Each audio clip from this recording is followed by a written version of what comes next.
go ahead and call the Becker City Council meeting of October 18th, 2022 to order. If you're able, please rise and join us for the pledge.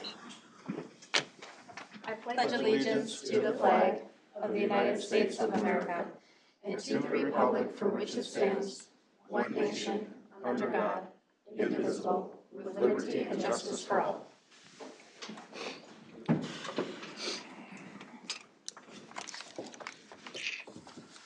All right, has council had the opportunity to review the meeting minutes of October 4th? If so, how do you wish to proceed? I'll make a motion to approve the minutes as presented. I'll second. Motion from Robin, second from Becky. Any other discussion? Hearing none, those in favor can state aye. Aye. Opposed? Carried. Any changes to this evening's agenda? Hearing none, I'll ask for a motion to approve the set agenda. I make a motion to approve the agenda as presented. I'll second that. Motion from Mike, second from Rick. Those in favor can state aye. Aye. Opposed? Carried. Yes, an open forum. Seeing no one, we'll move into committee reports. EDA. EDA met on October 10th. We did not have a market update because Andy was out of town. We talked a little bit about the public hearings that are coming up for the school projects. We got an update on the 10-acre project. And Quad Home and Riverbend permit has been issued, and that was about it. All right, how about Planning Commission? Planning Commission, we had a special meeting on Monday, October 10th, and that was to discuss the CUP item that we have on our agenda tonight, 9A. And we had a public hearing for that, and that was pushed to tonight. Okay, Fire Board. Fire Board, we met last night. Basically, great open house. That's what they wanted to talk about. So they were really impressed with the community that came out. They changed a couple things. It was pretty busy, so that was nice. And really, there was 41 calls last month, so steady. That's about it. All right, and Park and Rec did not meet, so any others? No? All right, we'll move into public hearings. 2022 fee schedule amendment with Miss Bleasy. I'll go ahead and open the public hearing at 5:03. Good evening, Mayor and Council. So tonight, in conjunction with the proposed ordinances that you'll be hearing later in the meeting, we are proposing some updates to the fee schedule. The first one under the licensing related fees would be $100 for a cannabinoid license, $25 for a potentially dangerous animal registration, $150 for dangerous animal registration, and $250 for a potentially dangerous animal hearing fee. Under administrative citation fees, we're proposing an addition of a $50 fine for possession of cannabinoids under the age of 21. And under utility-related fees, we are proposing the changes that were accepted by Resolution 2246, which reduced the SAC and WAC fees through December 31st of 2025. So I will take any questions. All right, any questions from council for Miss Bleasy? Anybody here to address these issues with the open hearing? None. So I will ask council for a motion to close the public hearing. I move we close the public hearing. Second. Motion from Mike, second from Robin. Those in favor can state aye. Aye. Aye. We are closed at 5:04. And then I would just ask for the motions and seconds for the ordinances. Make a motion to approve Resolution 2022-46. Actually, the ordinances. That's the, Ordinance 261. 61. 261 second series. Second series. oh, It's on your next sheet, okay. on the top. I suppose I'm gonna still keep going here. All right. So I will make a motion then to approve ordinance 261 second series, revising section 219 of chapter 2 in the city code. I'll second that. Motion from Rick, second from Mike. Any other discussion? Hearing none, those in favor can state aye. Aye. Opposed? Carried. I'll make a motion to approve ordinance 261 second series summary for publication purposes. I'll second that. Motion from Rick, second from Mike. Any discussion? Hearing none, those in favor may state aye. Aye. Opposed? Carried. Thank you. Thanks. All right, Board Committee and Consultant Reports. Becker Public Schools CUP for additions and renovations in the middle school and high school. Ms. Rowe. Thank you, Mayor and Council. Tonight before you, we have a conditional use permit for additions and renovations to the middle school and high school on the Becker School campus. These renovations and additions were made possible by the referendum that was passed by the voters last fall. The proposed renovations and additions for the middle school and high school include 2 additions to the middle school and 1 addition to the high school. Interior renovations will occur in both schools. The remaining projects from that referendum will be heard at Planning Commission on October 31st. Planning Commission had a special meeting for the middle school and high school and recommended approval on October 10th, like Rick had said. This is to ensure that they can meet construction timelines and make sure that they can start before winter fully sets in. I know it's super chilly outside already, so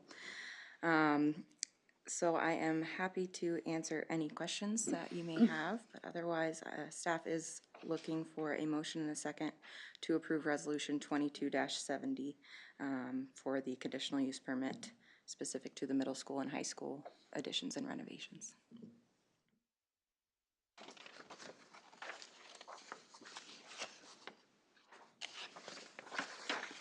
Any issues with last night's public hearing of it? We approved it at the public hearing. Okay. If nobody has any questions, I make a motion, we approve resolution 22-70, a CUP for Becker Public Schools. I'll second. Motion from Mike, second from Becky. Any other discussion? Hearing none, those in favor may state aye. Aye. Opposed? Carried. Thank you. A supplemental letter agreement with SCH for the 2023 street improvement projects. Mr. Knutson. Good evening, Mayor and Council. Because we like doing projects in our community, we thought we'd throw one on next year's docket. As you recall, as we've gone through our street CIP over the last 2+ years, we've worked to try and get ahead of the curve a little bit. So this year, as you approved last year's, but this year's budget's reflective of some engineering services on the front side of next year's project. So with that already being allocated, we went out to SCH and identified what's out there in our CIP for proposed street improvements for 2023. And we're looking to come to you tonight to get the approval so we can get the engineering work done and put ourselves in a better bid situation. So last year, if we recall, actually the first of this year, we brought 2022 in January. We're hopeful that we can, if approved tonight, that we can actually bring plans and specs back to you folks to review and consider in January of next year. So this would get us in a February bidding cycle, which would get us at the front of everybody's work list versus at their whim in August and September. So I did call out the streets here. There are 2 corrections that I want to make sure that we're aware of. So the streets we're looking at for next year, as reflected in our CIP, are Dawson Court, Meadowlark Boulevard, Meadowlark Court, Morning Dove Drive, Brenda Boulevard from 3rd Street to Edgewood Street, Forest Drive from Parkview to Jenkins, 3rd Street from Brenda Boulevard to Edgewood, and Brant Avenue. The 2 things that aren't reflected in there, Brant Avenue is actually broken up at Forest. So the cul-de-sac portion, it's not even a full block cul-de-sac, it's actually Brant Court. So we need to update our CIP to reflect that, but we want to do the whole street at the same time. As well as Prairie Road is not called out. So we have Prairie Court, which is what we did when we did the Parkview project 2 years ago. But it's a 1-block section between Parkview and Brenda that would be left open, and we want to do it at the same time as this. So I did reach out to SCH. Randy wasn't in our meeting today, but I said, come on, it's 2 blocks, throw it in the project. And so we got Randy. Bryce wasn't ready to make that decision yet. He referred to having to go to the big guy, so. Non-committal. So Randy's given us the thumbs up on that, so we appreciate that. But what we're doing is we're lumping all of the projects, both the preliminary engineering, design phase work, and the construction phase work in this project, so we'll be ready to roll. The resolution calls it out, and the total financial ask on it is for a number not to exceed $179,580. Again, it is in our budget for 2022, although we won't spend all of that in this budget year. Some will carry over into next year, and the bids and our plans and specs would come back for you guys for consideration when they're completed, so. And I see you'll add 2 alternative Oh, options as yes, I well. apologize. Yes, we kind of blew past those. So the alternatives that we're looking at, alternative A is for the community center in our north side parking lot with the improvements to Avalon, kind of the northwest portion of the parking lot in particular. Not sure, we weren't around when that was put in play, but the surface out there is 1.25 inches of bituminous on about 4 inches of gravel, or class 5. Not a great surface, so the project would be to reclaim that and reconstruct that portion of the parking lot. The other portion of the easterly portion of that northern parking lot has a good bituminous course on it, and it's got good base underneath it, so we would look to reclaim the asphalt and regrade and repave that. So we're not sure if that project is gonna go forward, but with the activity of Avalon Estates out there, we thought it would be a good time to take a look at that. We would also increase the curb line and use the existing drainage to make that work. So we thought we'd put it into the bid package, keep it as an alternate, so should we accept it or not, or hold on to it for another year or two. Alternate B in the project would be the road work that we're talking about near the old fire hall on Hancock Street. Some of the curb, the boulevard removal, the sidewalk replacement, and the northern portion of the property, adding that new exit-only access with the apron grades and stuff. So again, those would be 2 separate call-outs. We may want to do that even if you don't sell that property, but at least it would be there so we could add it into, we feel the best economy of scale is to add it into one of these projects, so to keep it as an alternate. So those are what the call-outs You're would be. looking at it as an alternate or as a, if? It's an alternate, and once we have the alternate, then you guys can act on the alternate if you sell the property, or if you want to do that, or if there's an agreement there. If you don't sell the property, you may want to do that to close off that existing parking, as it's kind of wonky right now where you can roll over and park. There's no rhyme or reason to the parking. So if you did that and you still retained the ownership of the old fire hall, you could increase the on-street parking there, because you'd have a high-rise curb that you couldn't roll over and just kind of park in that boulevard area. So. But by doing this work right now, it gives you the opportunity to look at what the numbers could be, have a number in hand, and either choose to do it or put it on the shelf and hold it for a future date, because the engineering likely wouldn't change on that. But we don't scrap the whole thing just by saying, no, it's one Correct. piece.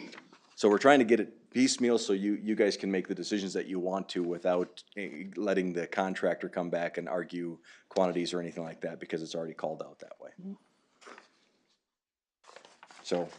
With that, if there's any questions, I can answer those. Otherwise, we're looking for a movement on resolution 22-71.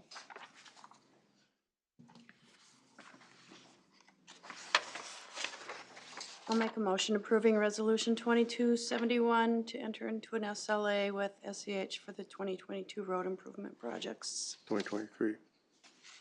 2022. It says 22, but I think it means 23. Oh, sorry. It is 23. Sorry. Got Yep, it. you're right. It should be for 23 road project, or street improvements. Yep, got it. 22 is complete, so. Not quite. It just didn't jive. I'll second. All right, so motion from Robin, second from Becky. Any other discussion? Hearing none, those in favor can state aye. Aye. Opposed, carried. Randy, can I just take a minute Yeah, to go ahead. introduce Bryce? And Randy, do you want to say anything, Randy? Or? Thanks for the So, opportunity. yes. Wanted to, actually, you get to. Thank you.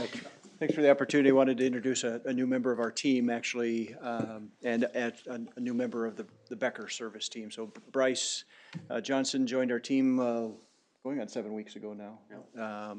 So professional engineer, 12 years of experience, and so we're getting him acclimated to all the good things that are happening in Becker, and he's hit the ground running. So wanted to put a name to the face if you happen to see Bryce Johnson on any correspondence. So Perfect, thank you, welcome. you don't have to say anything either. So. We just gave you some more work to do. Yes. Proposed labor agreement with the police union. Mr. LaRude. Mayor Bertram, city council members, on August 24th, city staff met with representatives from the union and negotiated a tentative contract agreement. The terms or the changes in the contract are listed in the memo, but I did want to highlight the wages. Both the market rate adjustment and 3% increase over the 3-year life of the contract is consistent with what is in the city's compensation plan. So that was their request, and when we ran the numbers, it was almost virtually the same, so we can recommend that approval. Really, everything else is not much of a change to it. Some of the vacation language they wanted in for their internal members. Holidays, Juneteenth. The city points to the state of Minnesota when it comes to recognized holidays, even though it's a federal recognized holiday, it is not at the state level yet. So if the state recognizes it, will be recognized at that time here. And that's really about it. Both the Finance Committee and the Personnel Committee have reviewed and recommended bringing forward for council. The union membership has voted to approve the contract, so pending council approval, it would go into effect on January 1. And I'll answer any questions you have.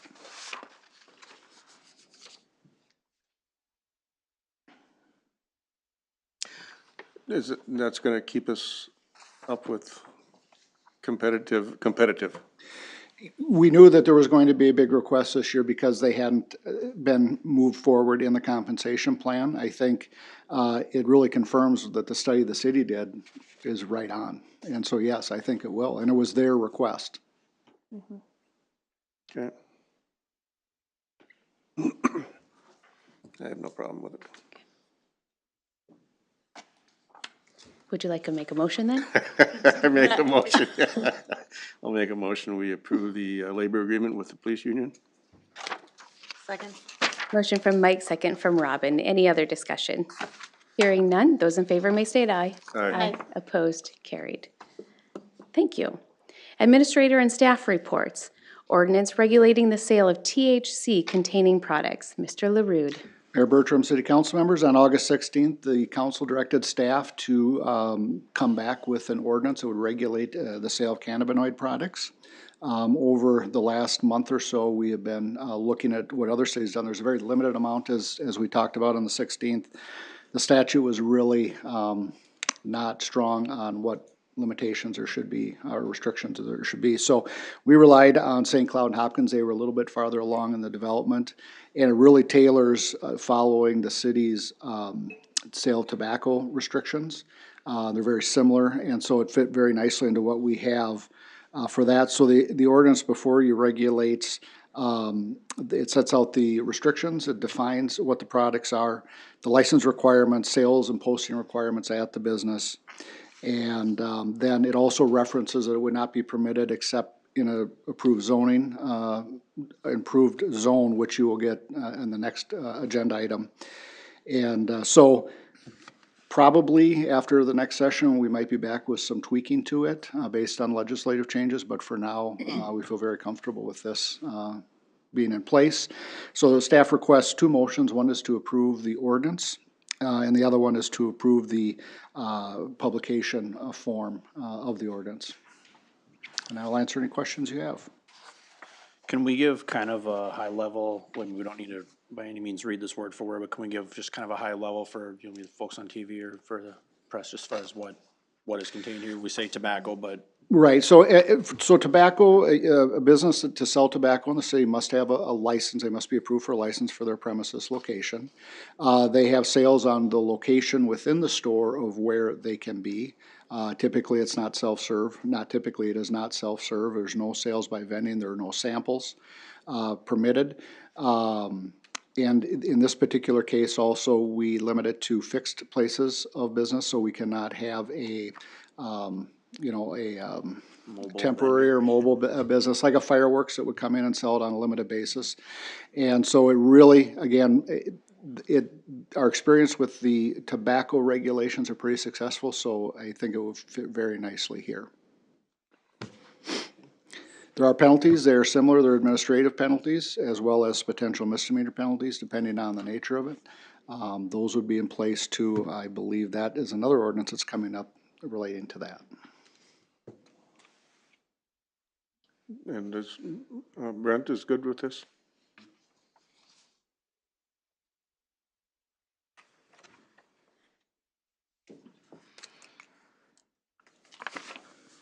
I should add, legal did review it as well.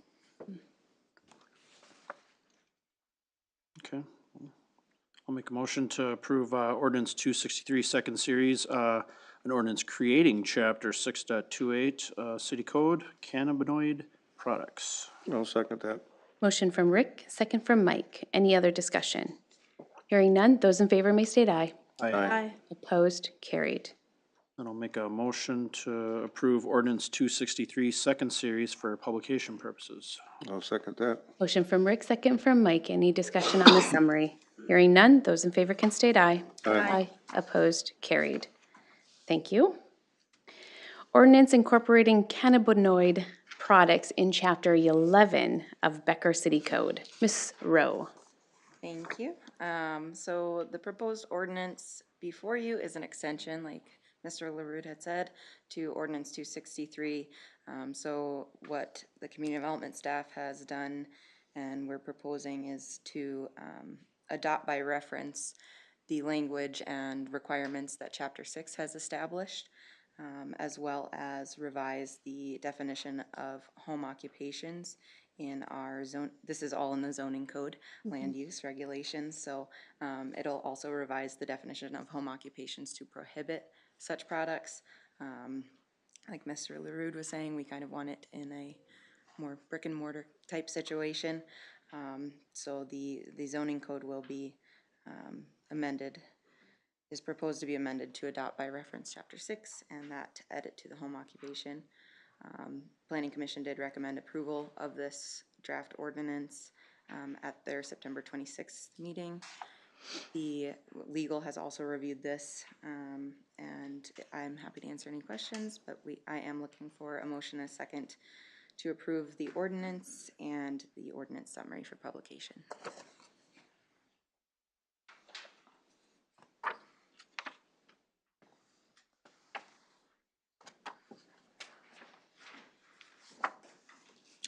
Well, with no questions, I'll make a motion to approve ordinance 250, second series. Second series, yep. Okay, second series, amending section 11.02 of chapter 11, our favorite chapter. Land use regulation zoning code. I'll second that. Motion from Rick, second from Mike. Any other discussion? Hearing none, those in favor can state aye. Aye. Opposed, carried. I'll make a motion to approve ordinance 250, second series for publication. I'll second that. Motion from Rick, second from Mike. Any discussion on the summary? Hearing none, those in favor may state aye. Aye. Opposed, carried. Thank you. Dangerous animal and potentially dangerous animal ordinance. Lieutenant Lindblom.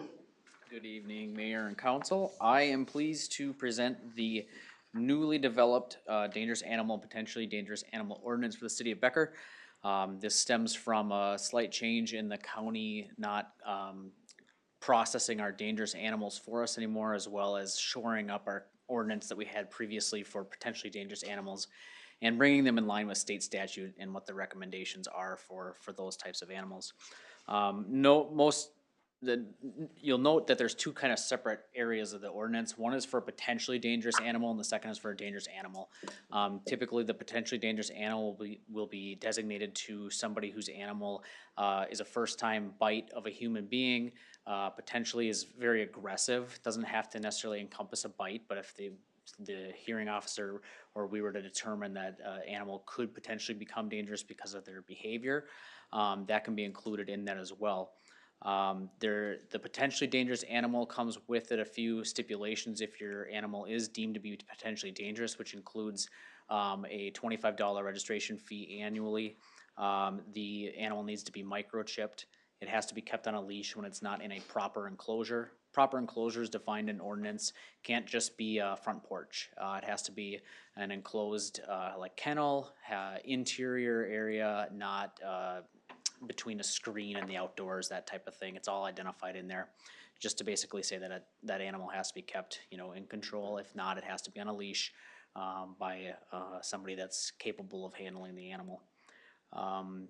Additionally, then you move to the dangerous animal portion, which is for animals that maybe have a second bite after being deemed potentially dangerous, or those more severe bites. We don't have to stop at a potentially dangerous animal and say, yep, we gotta start here. We can go right to a dangerous animal based on the bite, if it's a severe injury to a person or a human being, or again, it's multiple bites. Those are gonna be your most common uses that we've dealt with at the police department for these types of infractions.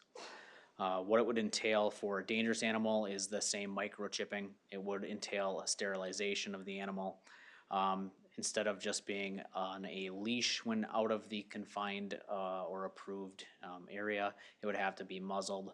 And then it would also fall under the newly developed fee schedule for a dangerous animal fee, which is $150 a year. And then additionally, it has to have a $300,000 insurance policy against the dog for a one incident type of a bite that would occur in the future if it should ever happen again. So it does impose some pretty significant penalties or things that the owner would have to do if their animal is declared as dangerous. The process for that would be us usually receiving some type of call for a possible infraction. The officer would then review it. If the officer at face value believes that the animal is in violation of the ordinance, they would then issue the owner a written notice of a dangerous animal or potentially dangerous animal, at which time that person does have the opportunity to have a hearing.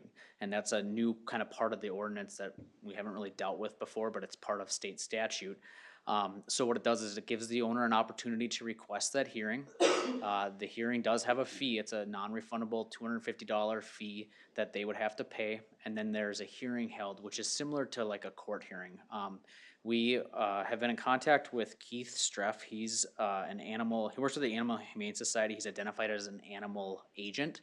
And effectively, he would come in, he would hold the hearing as like a judge. Both sides could present evidence, owners, the police department, witnesses, and things like that. And then Keith would review everything and write up a report based on his training and experience in his realm on whether or not that falls under both a violation of our ordinance and state statute and just general knowledge of animal obedience. And he would then say, yes, it was dangerous or potentially dangerous, and the owner would have to come into compliance with the requirements of the ordinance. He can do other things as well, which is identified in ordinance, up into euthanization of an animal. If it's deemed serious enough, he has the ability to make that decision if it should reach that level. He's kind of the final line. At that point, they won't have another means to really appeal the decision. And then they'd have to come into compliance with the ordinance or get rid of the dog or whatnot. If they should choose to get rid of the dog or have it or animal or have it go to another city or something, that's all identified as well. So people can't just wash their hands of it and pretend like it didn't happen. They do require telling us if the animal has died or if they've euthanized it or if they plan on having it go to a different address in a different city. They are required then to tell us that so that we can forward that message to wherever it's going, and then they can deal with it on their end, whatever rules or regulations that they might have. Any questions? Does this affect sheriff K-9 units? Nope. So in the ordinance, it does specifically state that law enforcement service dogs are exempt from this ordinance.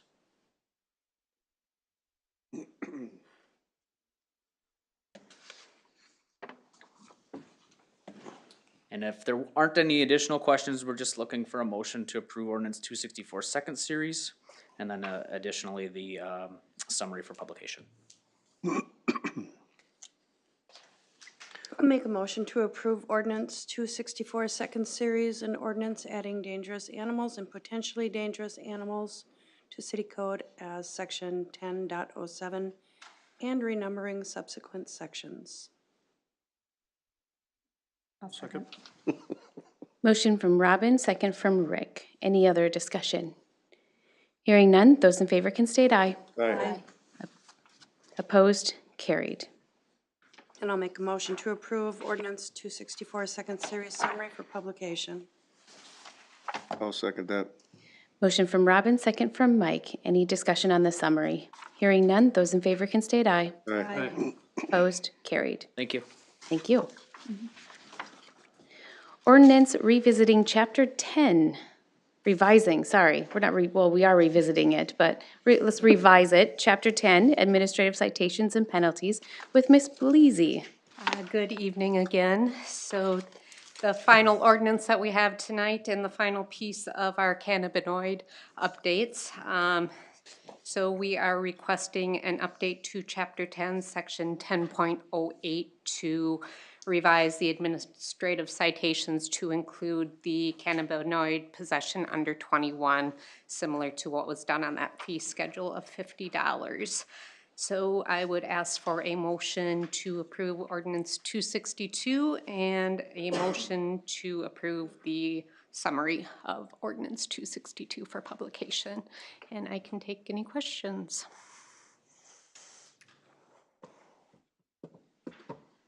Well, I'll make a motion, we approve ordinance 262, second series, revision to chapter 10.08. I'll second. Both of you again. Motion from Mike, second from Rick. Any other discussion? Hearing none, those in favor may state aye. Aye. Opposed, carried. And I make a motion to, for publication, ordinance 262, second series. Second that. Motion from Mike, second from Rick. Any discussion on the summary? Hearing none, those in favor may state aye. Aye. Opposed, carried. Thank you. All right, consent agenda, Mr. LaRude. Mayor Bertram, City Council, the items on tonight's consent agenda, number 1, the revised hiring and termination report for Pebble Creek Golf Club. Number 2, approve the compensation study appeal for the Community Development Assistant Administrative position. Number 3, approve the DOT, non-DOT drug testing provider change to Guard Guys Online drug testing. Number 4, approve the 2023 employee benefit renewal by adopting Resolution 22-68. Number 5, approve Resolution 22-72, accepting a $3,000 donation from the Becker Lions Club for Snuffy's Landing. Number 6, approve new tobacco license for Becker Tobacco Shop Incorporated.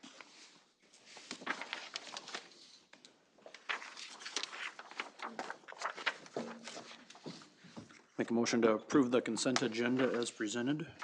I'll second that. Motion from Rick, second from Mike. Any discussion?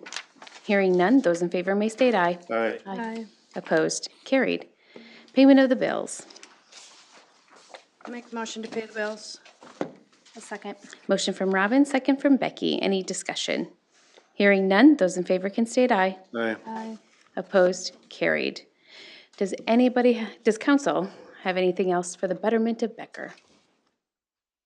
If not, I'll ask for a motion to adjourn. I move we adjourn. Second. Motion from Mike, second from Robin. Those in favor may state aye. Aye. Opposed, we are adjourned at 5:00.